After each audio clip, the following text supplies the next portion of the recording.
मैंने अपने घर पर एक नौकरानी रखी हुई थी जो बहुत ही कम उम्र की थी। वह हर समय अपना चेहरा घूंघट से ढके रहती थी, मगर वह बहुत अच्छा काम करती थी। मेरी कमर में जब भी दर्द उठता तो मेरी नौकरानी मेरी इतनी अच्छी मालिश करती कि मुझे थोड़ी ही देर में आराम मिल जाता था।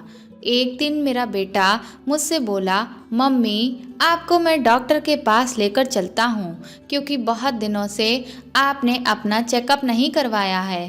तो मैंने अपने बेटे को बताया कि बेटा, हमारे घर की जो नौकरानी है वह हर रोज़ रात में मेरे कमर की मालिश करके ही सोती है, जिससे मुझे अब बहुत आराम मिला है। यह सुनकर मेरे बेटे के चेहरे का रंग उड़ गया और वह तुरंत ही भागता हुआ नौकरानी के पास पहुंचा और उसे खींचते हुए लेकर आया। उसने जैसे ही नौकरानी का घूंघट उठाया तो मेरी जान निकल गई, यह देखकर कि वह तो नौकरानी नहीं बल्कि मेरा नाम अनीता है। मैं एक हाउसवाइफ हूँ और दो जवान बेटों की माँ भी हूँ। जब मेरी शादी हुई तो उसके बाद मैं दिल्ली आकर बस गई क्योंकि मेरे पति का दिल्ली में फैमिली बिजनेस था। हमारे पास रुपए पैसों की कोई कमी नहीं थी क्योंकि मेरे पति अपने बिजनेस को विदेशों तक फैला रहे थे, जिससे हमें बहुत प्रॉफिट होता था और हमारे पास खानदानी जायदाद की भी कोई कमी नहीं थी। हमारे सिर्फ दो ही बेटे थे जिनकी परवरिश हमने बहुत अच्छे से की थी। मेरे पति हमेशा से यह चाहते थे कि मेरे दोनों बेटे इतना पढ़ लिख जाएं कि वह भी उनकी तरह विदेश में जाकर उनके बिजनेस को आगे संभाल सकें। लेकिन मेरा जो बड़ा बेटा था वह मुझसे इतना प्यार करता था कि मेरे बिना रह नहीं सकता था, इसीलिए उसने विदेश जाने से मना कर दिया। और मेरा छोटा बेटा तो बचपन से ही बहुत मनमौजी रहा था। वह हमेशा से सिर्फ वही करता जो उसकी मर्जी होती। मेरे पति को अक्सर अपने बिजनेस के लिए विदेश जाना पड़ता था। फिर समय के साथ जैसे जैसे बिजनेस बढ़ता गया, मेरे पति को कई कई महीनों तक विदेशों में ही रहना पड़ता और उनका जाना भी ज़रूरी था।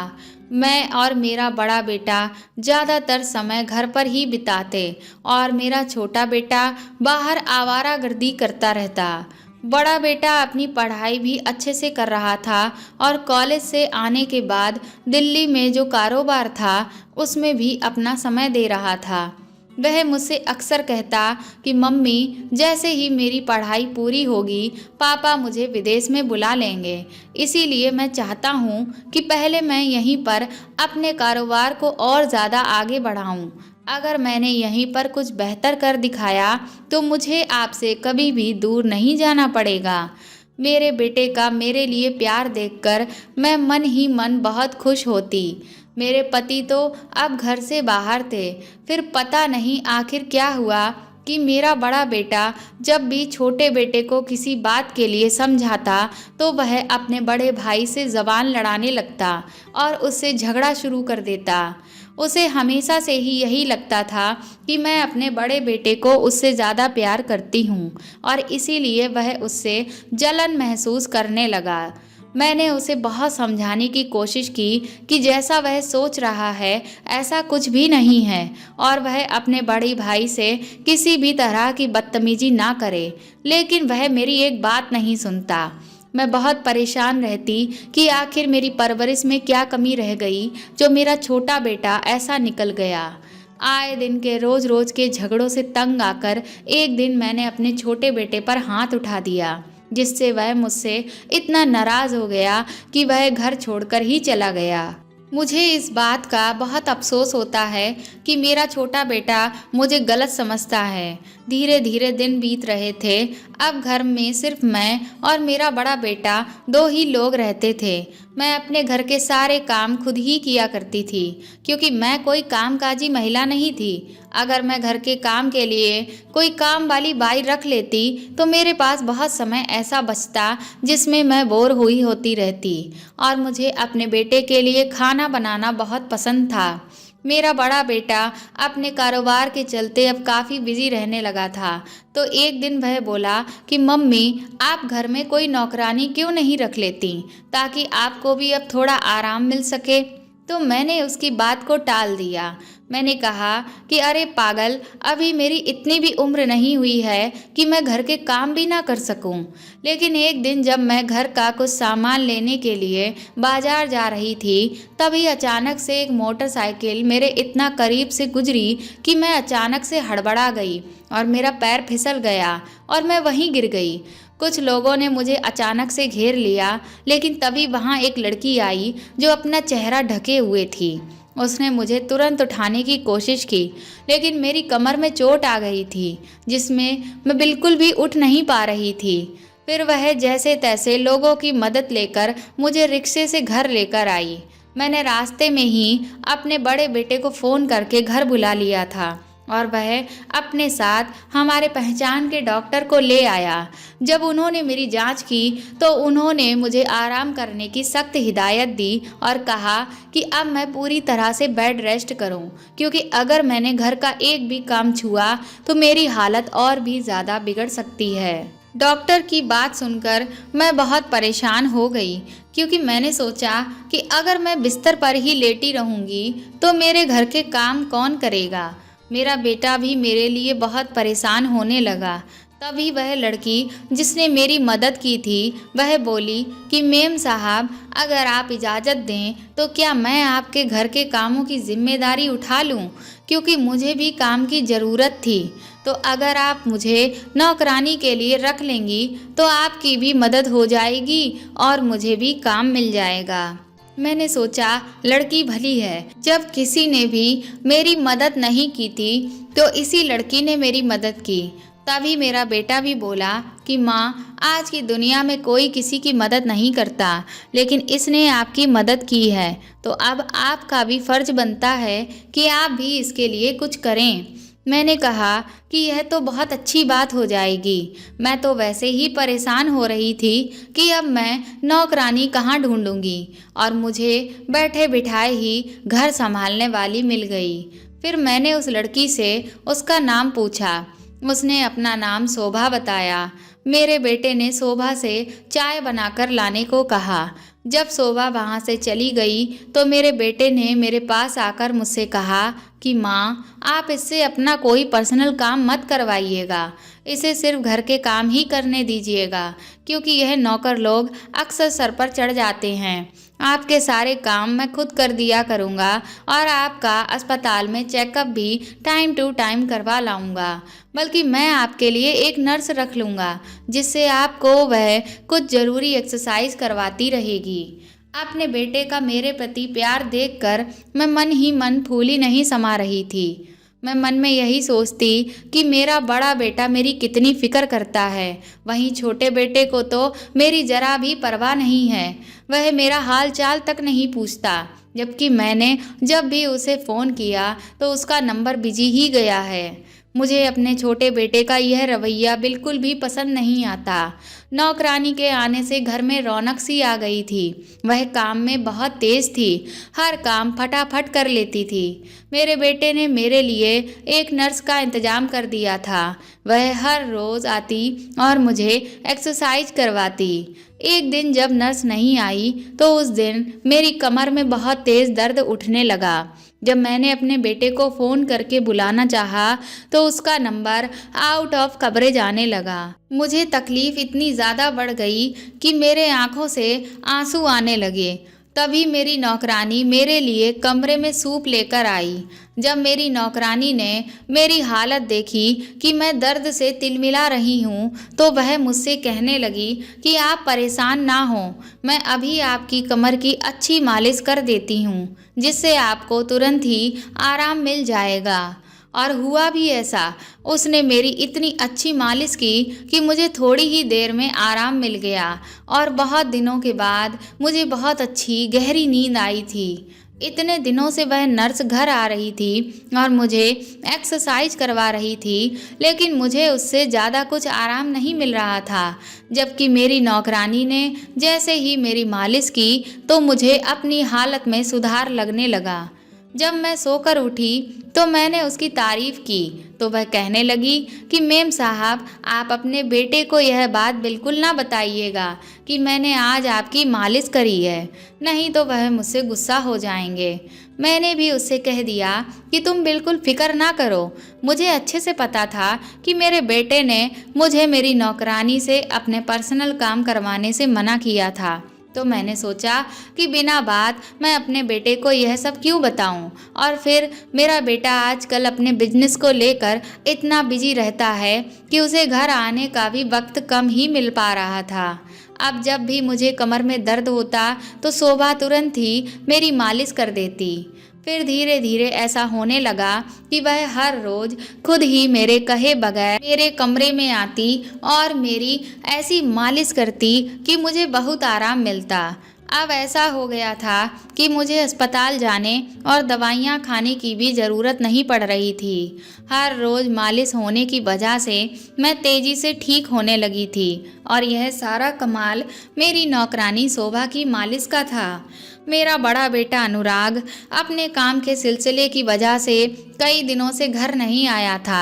मुझे उसकी फिक्र हो रही थी, लेकिन एक दिन मेरा छोटा बेटा अमन अचानक ही मुझसे जब मिलने चला आया तो उसे देखकर मैं बहुत खुश हुई। उसने आते ही मेरा हाल चाल पूछा और मुझे अपना ख्याल रखने के लिए भी कहा, लेकिन जाते हुए वह कहने लगा कि भैया को यह सब मत बताइएगा कि मैं आपसे मिलने आया हूँ।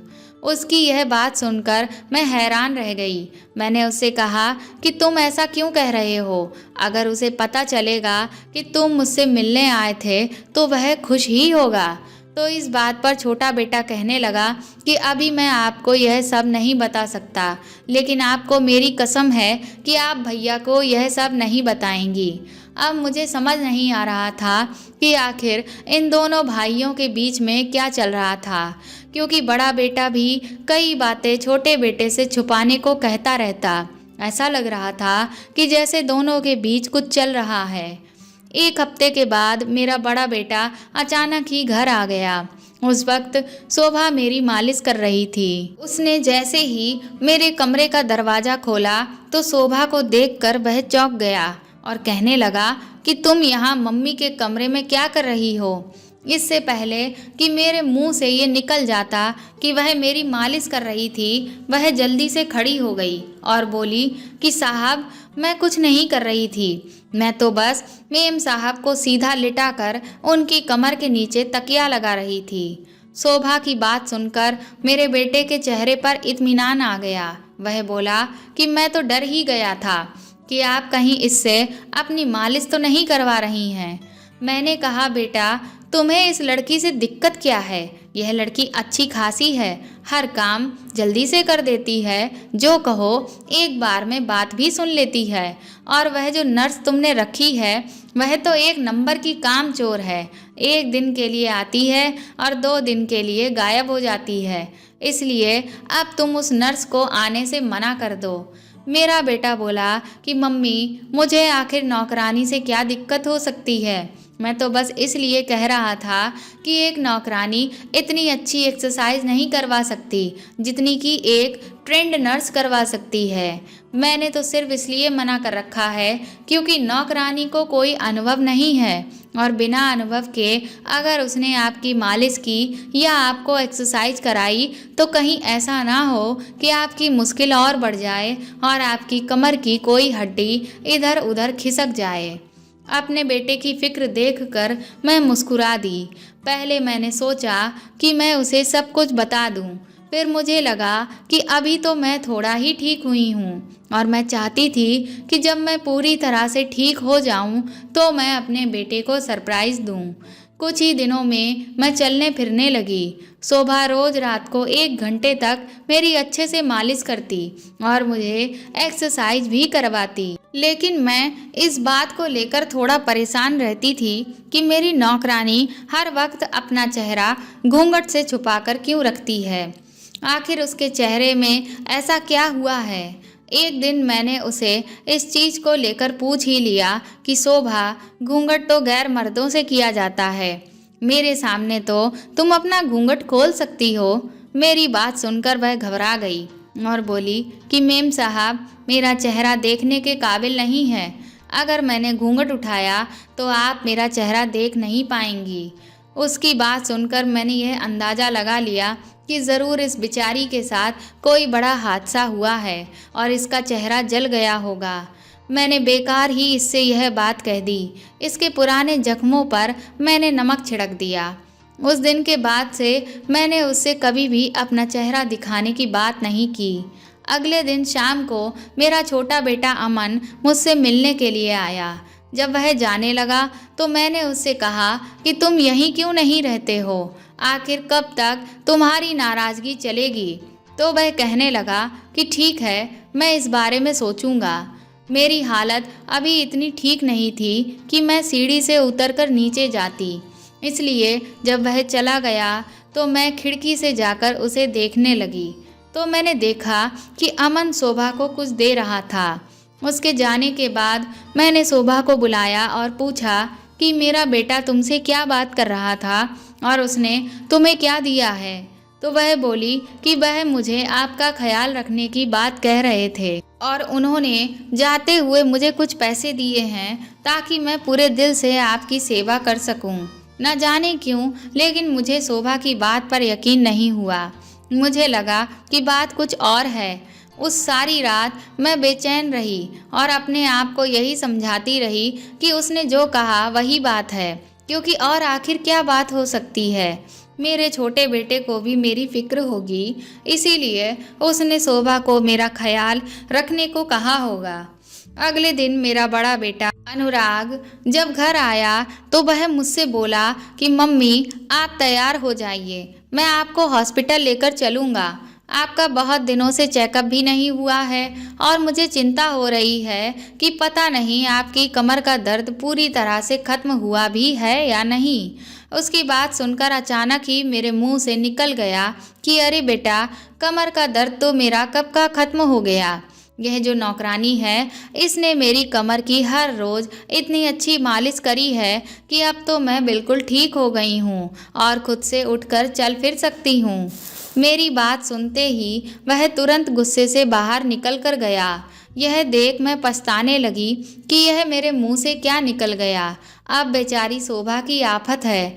मेरा बेटा उसे खींचते हुए मेरे कमरे में लेकर आया और बोला, बता, तुझे यहाँ किसने भेजा है? किसकी साजिश को अंजाम देने के लिए तू यहाँ आई है?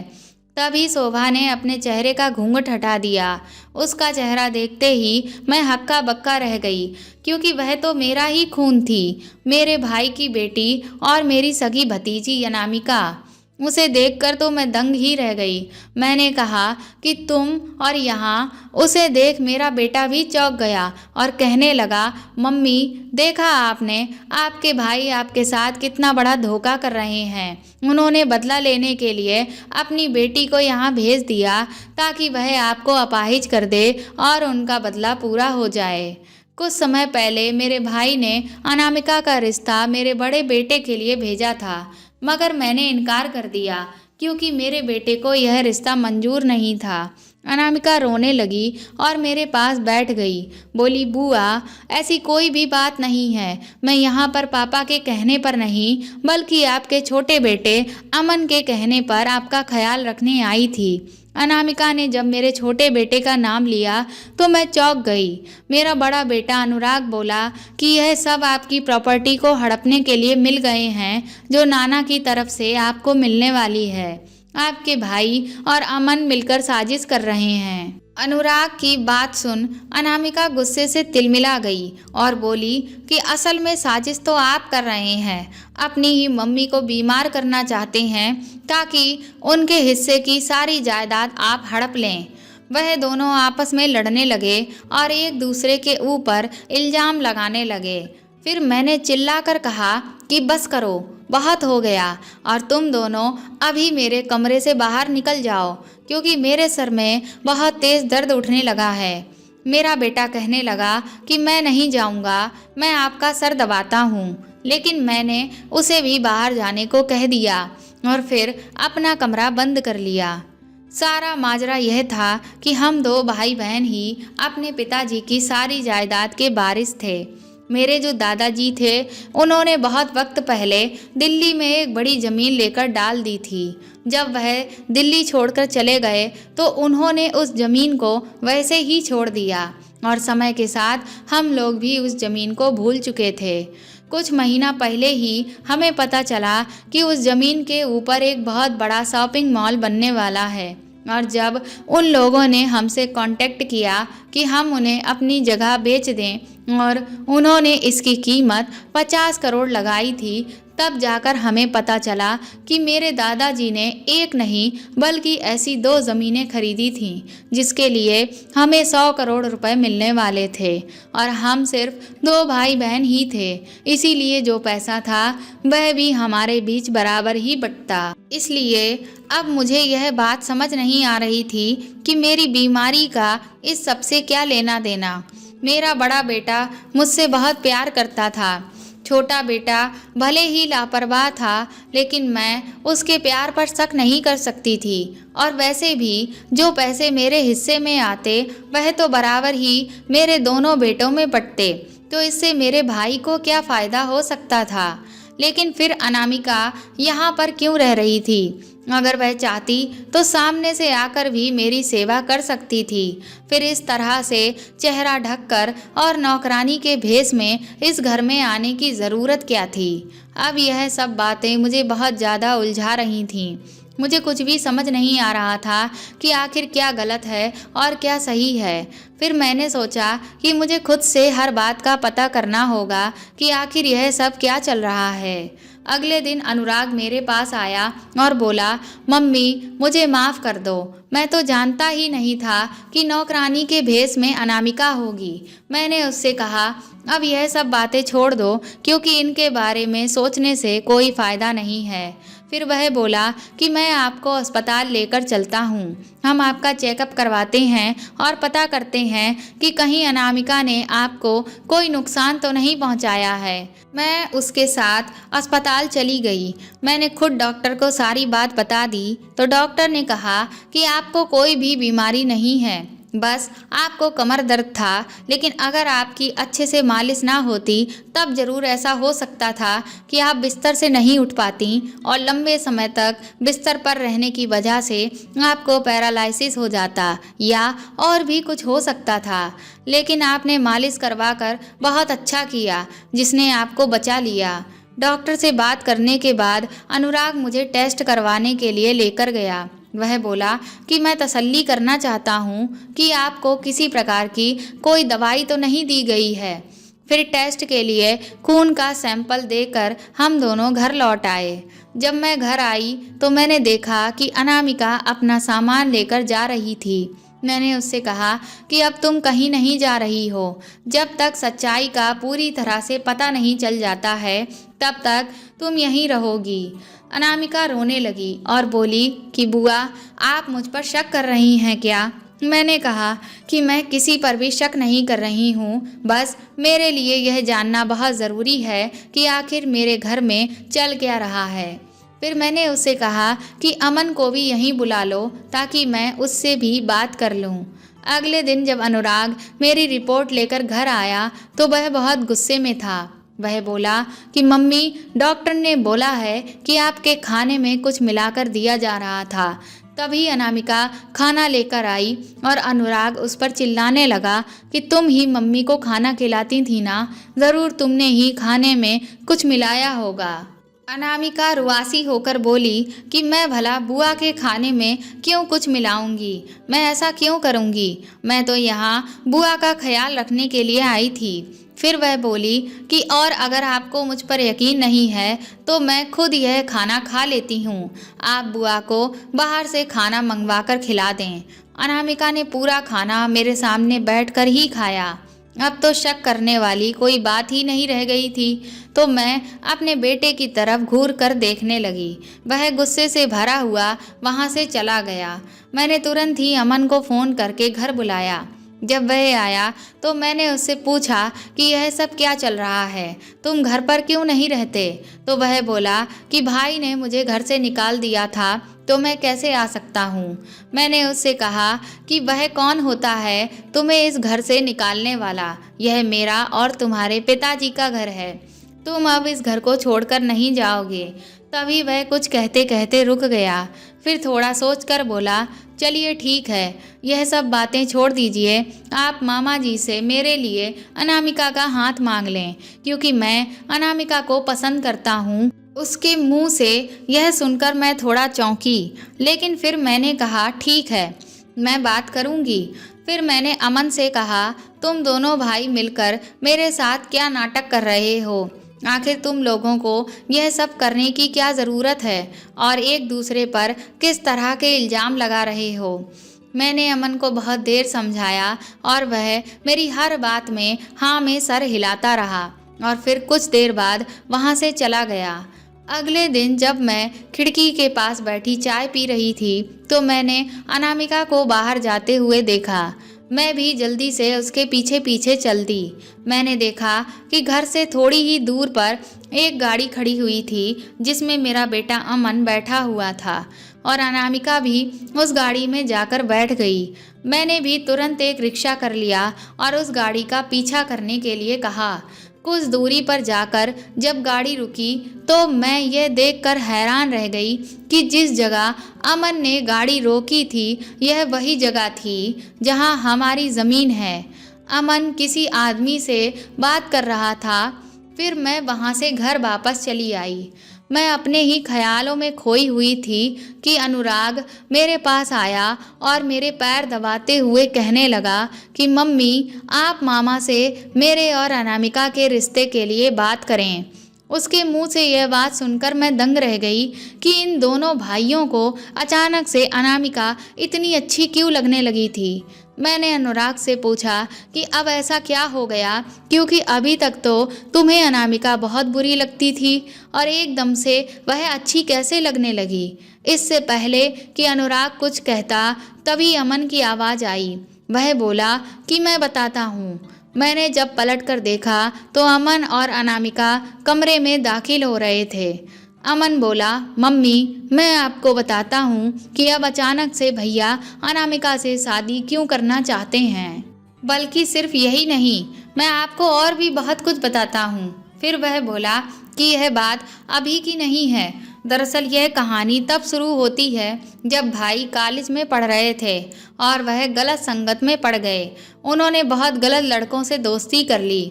भाई पढ़ाई का बहाना बनाकर उन लड़कों के साथ गैर कानूनी काम करने लगे थे और इसकी वजह एक लड़की थी। यह एक गलत लड़की के चक्कर में फंस गए जो इन्हें बेवकूफ़ बना रही थी और दोनों हाथों से लूट रही थी। उसकी नाजायज़ मांगों को यह घर के पैसों से पूरा नहीं कर पा रहे थे, इसलिए इन्होंने पैसे कमाने के लिए गैर कानूनी काम करना शुरू कर दिए। जब मामा जी ने अनामिका का रिश्ता भेजा तो उस वक्त इन्होंने इसीलिए इस रिश्ते के लिए इनकार कर दिया था, क्योंकि इनका अफेयर उस लड़की से चल रहा था जिसके बारे में मुझे सब कुछ पता था। जब मैंने इन्हें समझाने की कोशिश की तो यह मुझसे ही झगड़ने लगे। यह उस लड़की से शादी करना चाहते हैं, लेकिन उस लड़की की एक शर्त थी, वह यह कि भैया के नाम पर कोई भी जायदाद नहीं थी और उसने कहा कि अगर तुम मुझे चाहते हो तो तुम्हारे नाम कम से कम घर तो होना ही चाहिए। अनुराग भैया ने कागजात तैयार करवाकर और आपकी आंखों में धूल झोंक कर धोखे से उन कागजों पर आपके साइन करवा लिए और यह घर अपने नाम करवा लिया और कारोबार का बहाना करके यह पूरा दिन उस लड़की के साथ रहते हैं और उसकी नाजायज मांगें पूरी करते रहते हैं। उस लड़की का लालच बढ़ता गया। फिर उसी लड़की के कहने पर इन्होंने आपको बाजार में चोट पहुंचवाई ताकि इन्होंने जो किराए पर लड़की लाई थी उसे यह नौकरानी बनाकर इस घर में भेज सकें, जिससे वह आपको और भी ज़्यादा बीमार बना दे। लेकिन ऐन मौके पर मैंने उस लड़की को ज़्यादा पैसे देकर कहीं दूर भेज दिया और उसकी जगह अनामिका को यहाँ भेज दिया ताकि वह आपका ख्याल रख सके। भाई अनामिका को जो भी गलत दवाइयाँ आपको खिलाने के लिए देते थे वह सब फेंक देती थी और आपकी मालिश भी करती थी। वह जो नर्स आपको एक्सरसाइज कराने आई थी उसे भी इन्होंने सिर्फ दिखावे के लिए रखा हुआ था ताकि यह आपकी नज़रों में अच्छे बन सकें। मैं और अनामिका एक दूसरे को पसंद करते हैं। जब यह बात इन दोनों को पता चली तो उस लड़की ने ज़्यादा दौलत हड़पने के लिए इन्हें ये सलाह दी कि ये अनामिका से शादी कर लें, क्योंकि अनामिका मामा की इकलौती औलाद है और उनके हिस्से की सारी जायदाद भी अनामिका को ही मिलेगी। तो अगर यह अनामिका से शादी करेंगे तो उसके हिस्से की जायदाद भी इन्हें ही मिल जाएगी और शादी होते ही ये किसी भी तरह से अनामिका की जायदाद भी हड़प लेंगे और उसे तलाक दे देंगे। फिर ये उस लड़की के साथ ऐश की ज़िंदगी जिएंगे। अमन के मुंह से ये सारी बातें सुनकर मुझे बहुत दुख हुआ, क्योंकि जिस बेटे को मैंने इतना प्यार दिया उसी ने मेरे साथ यह सब किया। वह अपनी माँ की ममता ही भूल गया। मुझे यकीन नहीं हो रहा था कि मेरा बेटा दौलत के लालच में इतना कैसे गिर सकता है। मैंने अनामिका की शादी अमन से करवा दी और अपने बड़े बेटे को उसका हिस्सा देकर आज़ाद कर दिया। मैंने उससे कह दिया कि तुम जिस लड़की के लिए अपनों के साथ ही साजिश रच रहे थे, अब तुम उसके पास जाकर अपनी ज़िंदगी जी सकते हो। लेकिन कुछ ही दिनों के बाद अनुराग मेरे पास वापस आ गया। वह बोला कि माँ, वह लड़की तो धोखेबाज निकली। वह पैसों की खातिर और ना जाने कितने लड़कों को फंसा रही थी। अब जाकर मुझे उसकी सच्चाई पता चली है। मुझे माफ़ कर दो माँ। उस लड़की के प्यार में मैं अपनी सगी माँ के प्यार को भूल गया। मैंने भी अपने बेटे को माफ़ कर दिया। मैंने सोचा अगर कोई इंसान अपनी गलती मान ले तो हमें भी उसे माफ़ कर देना चाहिए। अनुराग ने मुझे घर के कागजात वापस कर दिए। अब मेरा बड़ा बेटा अपने पिता के साथ विदेश में जाकर कारोबार में हाथ बटा रहा है और मैं भी अब बहुत खुश हूँ कि मेरे परिवार में अब सब कुछ अच्छा हो गया है। तो दोस्तों, आपको यह कहानी कैसी लगी हमें कमेंट करके ज़रूर बताएं और इस कहानी को ज़्यादा से ज़्यादा शेयर और लाइक करें। और अगर आप मेरे चैनल पर नए हैं तो इसे सब्सक्राइब करके बेल आइकन को ज़रूर दबा दें ताकि ऐसी ही अच्छी अच्छी कहानियाँ मैं आपको आगे भी सुनाती रहूँ। Thank you.